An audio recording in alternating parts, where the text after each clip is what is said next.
What is going on, guys? We are back playing some more Surviving with BuildCraft 7. Now, I know it's been quite a while since our last video, but today we are going to be setting up the Quarry. Finally, I've been waiting so long to do this, and I've been pretty much held back by the amount of diamonds I've had, but we're finally going to be able to upgrade from the mining well setup that we have out there. As much as I love the mining well, and I said it was a great thing to have early game when we set it up initially in this series, in either episode 1 or episode 2, it only goes straight down, obviously, so it becomes a huge pain that you have to constantly move it around. You're always having to be there, essentially, every like 20 minutes or even less. If you want it to keep running, you need to constantly be moving it, and it's just a huge pain to actually work with. So setting up the Quarry is going to be a really nice change. You can have it mine out a 64 by 64 area, and as long as you take care of some lava you might run into, and you have enough chests there, you pretty much don't have to touch it for hours at a time. So it's a great way to get resources. Unfortunately, we are going to get a fair bit of dirt and cobblestone and stuff, but we're also going to get a nice bit of ore that we can work with later on in the series. Now, something I want to keep in mind before I actually get into crafting stuff today, and I know this is a little bit rambly before we get into it, but this is pretty much the last thing that we can do in BuildCraft before the robots update comes out. Now, I mentioned before that the developers of BuildCraft are, working on porting the robots over, but that is the hardest thing they have to do. And there actually was a recent BuildCraft update. I believe it was 7.99.18, which did have some things changed in it a little bit. And the robots are pretty much the last thing. I think it was 5 months between the last update and this one, which they commented on. So hopefully the robots will be coming out in the coming months, but I wanted to take care of this before we start the new Surviving with series, and this is pretty much the last thing that we can do. So it'll get us the resources we need when the update does eventually come out to jump in head first. So now it is time to get to the crafting. I know my inventory is a little bit of a mess. I was clearing out some areas, so we got some dirt and dandelions and seeds and stuff that, whatever. It's not super important that we have those at all. But we should have plenty of room because there's not actually a ton of stuff that we need for today. So there is some crafting that needs to be done, majority of which is going to be crafting gears, basically ranging from iron to diamond gears, because that is what it takes to make the Quarry. So if we look at the Quarry recipe, you will see the reason that we were being held back is because it requires 11 diamonds, and the minute we hit 11 diamonds, we're good to go with this. So what we can start out with is just making some wooden gears. Now we're going to be making, I believe, I wanted to make 7 of these for this. I think we'll need to make a few more later, but I think 7 should be enough.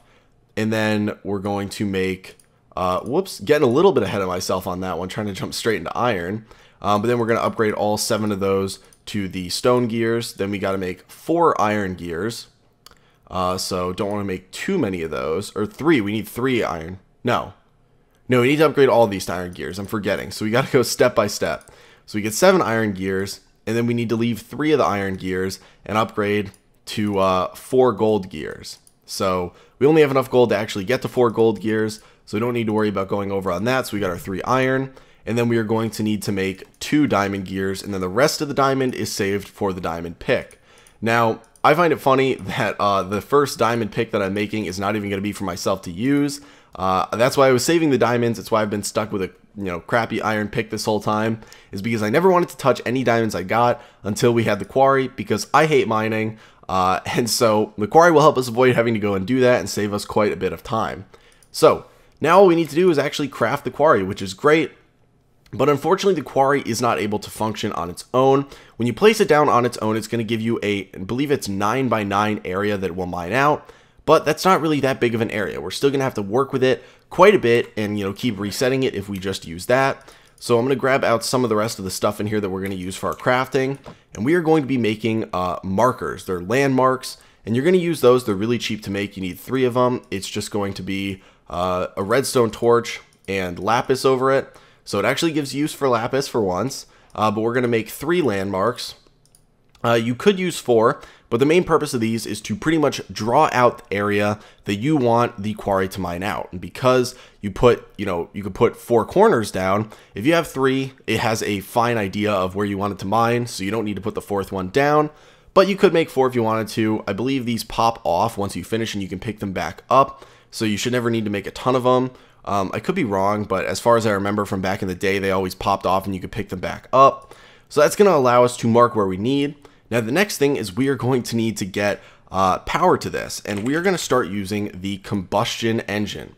Now the reason behind this is because the Quarry is going to use a certain amount of power per block. I believe it's based on the hardness of the block, so dirt is not considered hard, but if it's mining through, cobblestone, that's going to need a little bit more power per block.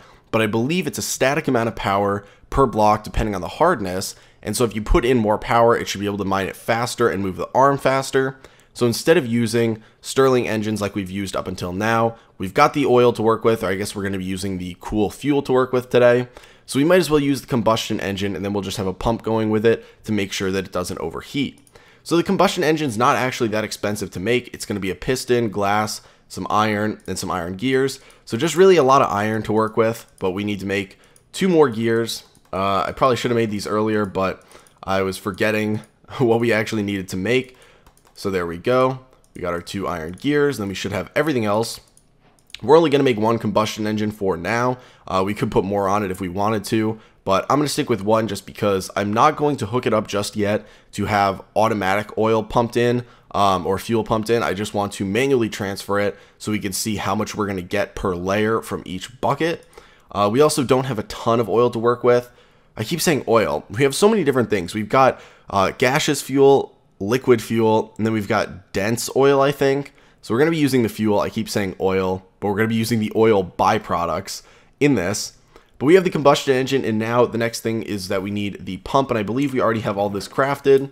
We have the pump. We got 2 redstone engines to work with. We got the water buckets for making the infinite water source below it. We have some levers to work with, and then we've got the cobblestone transport pipe for all the stuff that comes out of the quarry. You do not need a wooden transport pipe and an engine to pull stuff out the top. It ejects it at such a high rate, and that's why you want to make sure you have something on there or else it'll send stuff flying. But it ejects it out the top at such a high rate that you don't need to actually pull it out. And then we've got the cobblestone fluid pipes just to transfer water, and then redstone torches on the off chance that I need to put some down due to some funky way that we're actually setting it up, where I can't put levers down on the backs of the engines. So I think the last thing I want to craft is get some chests going here, so we've got some stuff to store it in, and I think it's going to be daytime out.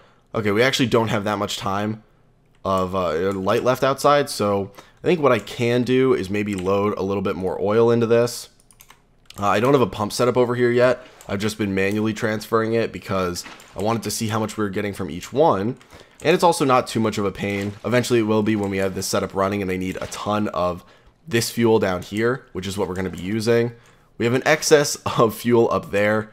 It's actually almost full on its second one, so I'll need to start moving that and using it for stuff. But I believe the dense oil and the regular fuel are going to be produced at a significantly lower rate, unfortunately, because those are the ones we kind of want to use. But yeah, so I've just been manually transferring this over, and we should be able to go in and sleep in a second, and then we're going to set this up starting right back here. So I marked it off and cleared out a little bit of an area so that we can put the markers down and actually see them. Gonna make it 64 by 64. Unfortunately, you don't actually mine 64 by 64. You're gonna mine 62 by 62, because if you think about it, you're gonna have a 64 by 64 setup with the frame, and the frame is gonna take up 1 block on each side. So it's 62 by 62. That's gonna be the biggest we can get. But yeah, so we should have enough time to work now. Got some daylight to work with. And so we're going to be putting down the quarry next to this cobblestone block. So right here is where we're going to want to start with our first landmark. So something that you can do if you didn't do what I did, which was kind of count out on the X and Z coordinates, 64 blocks, you're going to want to count 64.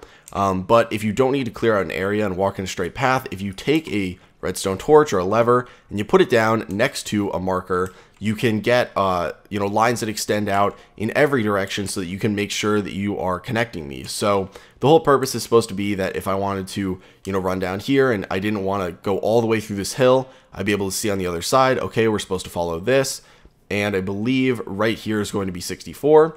So we can put down another marker. It actually shows you where 64 is, and then if we wanted to do this again, we could put down another one and it would extend it that way. We're not actually going to need to do that, but we're just going to come over here then and go down. I already marked these like I said, so that's the main reason we don't need to. But if you're, I don't want to say lazy, but if you don't need to prep for a video like I do and you're not worried about doing stupid stuff, then you can always do this. And again, you can see here. And then I believe we can right click on these and it should connect any ones that are adjacent to them. So then if we come back here and right click on this one, it should connect it completely, because like I said, if you have all three corners, the fourth corner, it's going to know where it needs to be. So we click on that, and I believe if we come back over here, it should have a line going out this way. We might need to right click on this one too. Okay, so it does have a line going that way. It's because you only need the three corners, like I said. So now we've got all the red lines connecting, even though we don't have one down there. And this should be a 64 by 64 area, the biggest one that we can get. So what we can do now is put the quarry down next to one of these markers. And what that'll do is they'll pop off and we will get a nice checkered area marked out here. Then when we start giving it power, it will build the frame on. It's going to build the frame all the way along these red lines, and I believe 5 blocks into the air. And that is where the arm is going to operate. So we're going to take the quarry, and when we put it down, you're going to want to put it down facing the marker.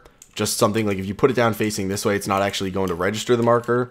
So you're going to want to place it down like this, and you can see that these all pop off, so we get the marker back. And now you have this area that is marked out that's going to show you exactly where the framework for this whole thing is going to go. So what we can do is now I want to run over to each corner and pick these up, because when we eventually move the quarry, which will be quite a long time from now, but when we do move it, I want us to craft more.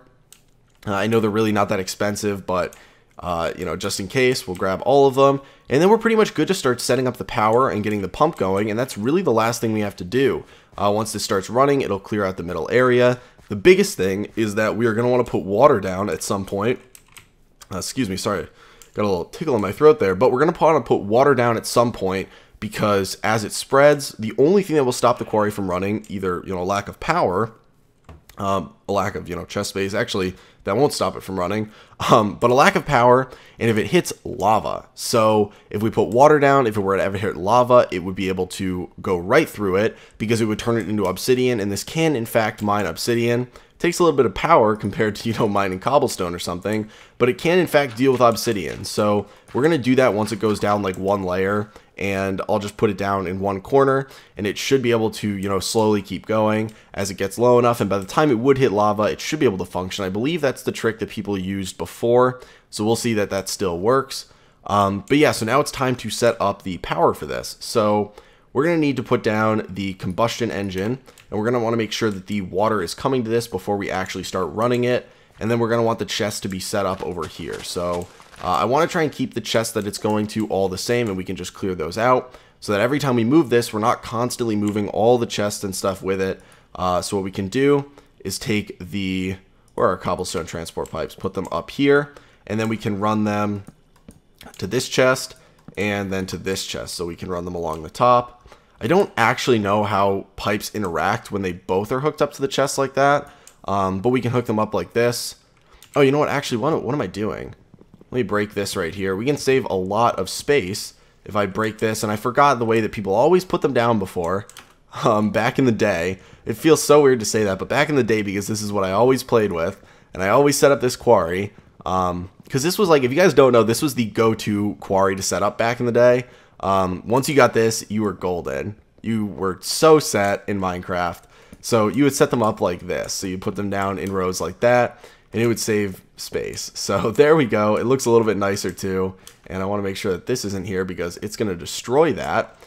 Anything inside here is going to get destroyed. For some reason on the wiki, it always needs to tell people to not put the quarry inside the red lines when you make it form, because anything that's inside there, it's going to try and destroy, and it'll destroy itself. So just something to keep in mind. We're going to need more chests without a doubt, but we now have the combustion engine set up over here.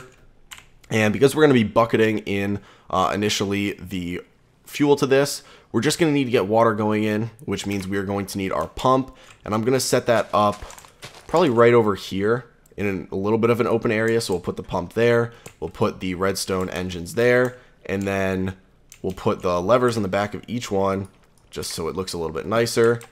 And oh, you know what? We should flip these off actually, because it's going to accidentally get rid of the water the minute I put it down. So I actually want those to stop so that I can put the water down safely without worrying about it picking it up. So yeah, there we go.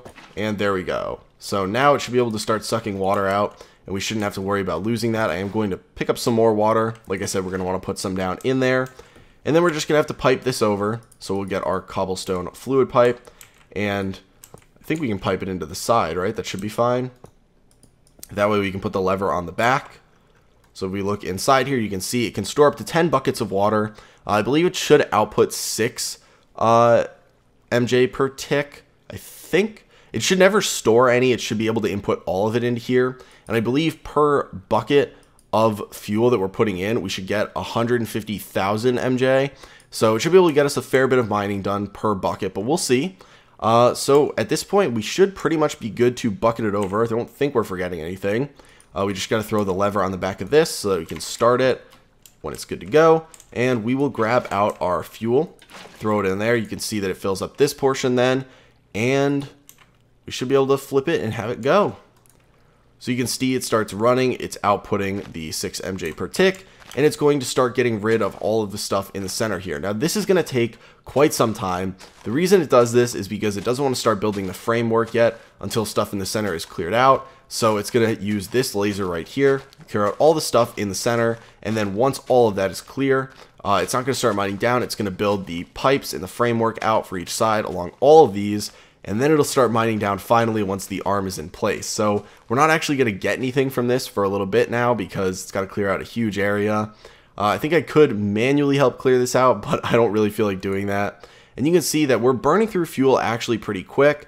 It should be cooling itself off, right? I was going to say the heat is going up. I just want to make sure it cools itself off. Because it does have water, but I don't know if it's consuming the water. I'm just going to watch this for a second. Just going to watch it for a second. I think these can run without getting to like be... Okay, so it's still pumping water. Without getting it to be completely overheated, I think they can run for 9.5 minutes, I want to say, without any coolant. So I'm curious why this tank can accept any kind of fluid, coolant, or ice block. I'm curious why the heat is not going down. Does it need to get to a certain level before it starts cooling itself off? I don't know. I've never actually messed around with these to a point where I focus much on the heat, but I want to make sure for the video that we can actually see. Maybe when it hits 50 degrees Celsius, it'll change color and sort of maintain that. Oh, it's still blue. Interesting. Well, I'll keep an eye on it, but you can see clearing out the center here, there is a fair bit of stuff. I probably should have manually cleared this out if we run along here. There's a relatively large hill in the area that I wanted to work with. The only nice thing is that it's actually clearing it out so that hopefully once we finish with this, maybe I can cover it up and we can build something like underground here with the robots. I don't really know. I know a lot of people used to actually use these quarries to dig out areas and then they would build bases underground. I want to say I saw that before. Maybe it was Good that did it or Etho way back in the day on one of their servers. But yeah, so short of just bucketing things over, between these two, I could set it up to be fully automated. But other than that, there's not really a ton of stuff left to do.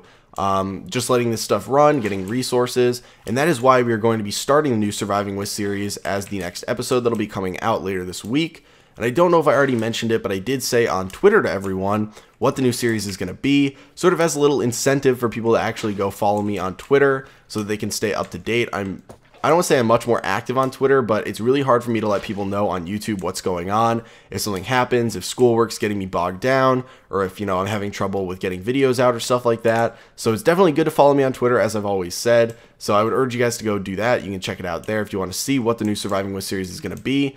But yeah, so this thing's going to clear out, and I'm not going to wait for it to do this. It's going to take a really, really long time, and the quarry is not too special to look at.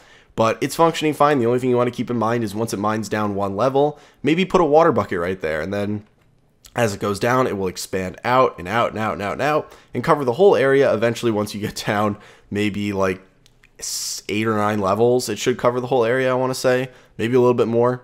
And then you won't have to worry at all about lava. But that's going to be it for today, guys. Hopefully you enjoyed the video. I know you guys really look forward to seeing BuildCraft videos, but unfortunately we're not going to have one out until the next update comes out. So we're going to be sticking with the new Surviving With series for the time being. Hopefully you guys are excited for that. But yeah, hopefully you guys enjoyed the video, and I will talk to you guys later. Standing in a glass bowl at the end of a black hole, cold, lost and upside down.